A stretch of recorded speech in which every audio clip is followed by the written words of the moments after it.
Hello, Archibald Chesterfield III, AC3, the method actor who plays poor Pluta. Remember, like, subscribe, and tell your circle-jerking friends all about my channel. Look in the description for 10 ways you can keep me full-time on YouTube. Today, I'd like to talk about collecting watches. And what I'd really like to talk about is something that I'm seeing come through in so many paid reviews.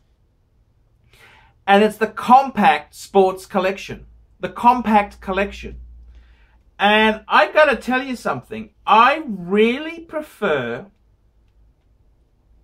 a collection that is compact with quality instead of having so many fucking pieces with second-rate crap in there.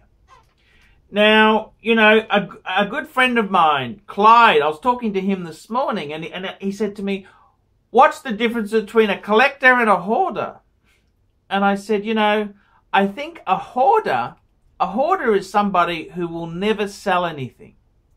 And sometimes with our collections, for whatever reasons, I think we gain a lot by selling things off and regrouping. And, you know, we've all got fucking silly mistakes. We've all done silly things. I remember I did a review for somebody who, one of his watches was a Tiffany & Co. that his wife picked up for him. And I mean, fuck. The girl was long gone. Long gone. The woman was long gone.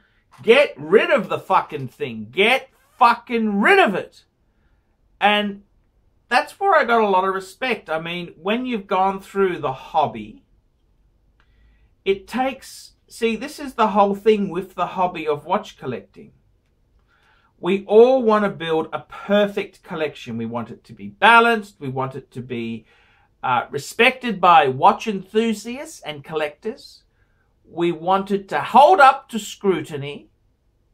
And we want it to have many memories. Now, sometimes we've done stupid fucking things. We've done stupid things. We've bought stupid fucking things. Well, you sell them off and we add it to the arsenal of experience. That's what it costs to be a member of our club.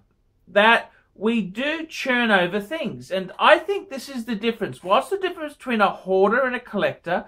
Well, a collector, he's got a collection. He's not afraid to sell things off. And occasionally he'll fuck it up. Of course he will. But he will regroup. And he doesn't need to have 50 pieces to have a good collection. No, I get a lot of enjoyment doing the paid reviews. I love these 3 to 5 piece collections where someone said, hey, this is what I've got, boom, boom, boom, boom. And you think, fuck, this just gels. The collection is worth, it's kind of more than just the separate components. And that's what I love about so many collectors out there, is that instead of having every fucking mistake from Tag Heuer, from high school to the first girlfriend to first wife to this or that or yada, yada, yada. They've sold off their mistakes and churned through. So when they present the collection to you, it's well thought out and you think, ooh, that really just goes. I just did a collection review for a guy who's got a Breitling B01 chronomat and a steel ceramic sub date or no date. I can't, what was it? It was a date. I thought, fuck me dead. Those 2 pieces they just grow together. That's a good 2-piece collection. I got another friend of mine who I actually bought it's a long story, but anyhow, I got another friend of mine who was he was in love with the IWC. And, you know, I got to tell you, he's got a GMT Batman, and he had those 2 together, and it was a really cool, you know, that would be a really cool collection to have. And, you know, you got to put some thought into it. What do you want to have?